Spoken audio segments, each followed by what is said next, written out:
I always grew up very, very afraid to be alone.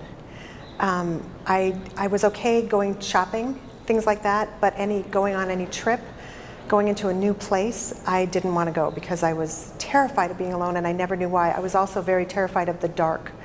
Dark woods, dark water, anything dark. I wouldn't even go out, like now, before I came to this weekend, I wouldn't go out on my back porch because it was very, very dark out there, and I don't know what's in the dark. And I never knew why. And one of the meditations I went through, we went into the dark, and I could feel myself sinking down into my chair. I was terrified to go into the dark. Before this one meditation, I had always viewed the dark from over here. I looked at it over here, so I wasn't part of it. And then this meditation, I wanted to become part of it, but it scared me so much to become part of it, especially when I looked down. It was too dark and black down there. It scared the heck out of me. And so I didn't want to do it. And then the next part right away was manifesting my item. And so I was like, okay, I can do that. I can forget about the dark and manifest my item. And I did that. And then after we manifested that for a little while, we had to go back into the dark. And all of a sudden I felt like I was in like chocolate pudding, just held and warm, and it was soft. And then I was okay. But I heard my father's voice say, don't ever go anywhere alone. Don't, especially at night, don't go anywhere alone.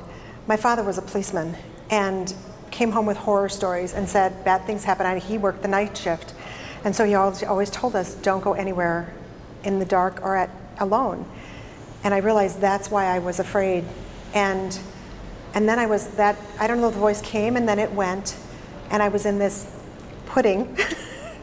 And I just floated around the pudding, and then the meditation was over, and the very next morning I got up early and went down. I knew we had to do the walk, the meditation by the ocean, and I was afraid of that because it's going to be dark, and there's dark water, and you could hear it, and it's big and dark, and I didn't want to do it. But that morning I got up early, and I was one of the first few people down there because I was about an hour early, and walked around, and I was totally fine. And I'm here in the Zen building, which on the side of the walkways is the jungle. Before the meditation where I was in pudding, there's no way I would walk with people, or I'd walk really fast. In the morning, that morning on the way to the ocean, before I got on the bus, I was walking real slow. I was okay with the darkness, okay with the noises of things I couldn't see. And I just walked through, and I went to the ocean. I was one of the first persons there, and walked around, and I was completely calm and didn't feel any fear about the dark water. And there was a lot of dark water. I had no fear about that, or being on the sand, none of it. So the meditation and hearing my father's voice, I knew where it came from, and all of a sudden I knew that wasn't the truth. That was his truth, maybe, because he dealt with some bad people, but it wasn't mine. And it's gone. It's gone, and I can, even the next day, I got there to the beach even earlier for the next meditation when I knew it would be even darker. And just, I'm loving it now. And walking along the paths here with the jungle on the sides, I actually stop and look into the woods, and I feel no fear. So it's gone, and I'm 55.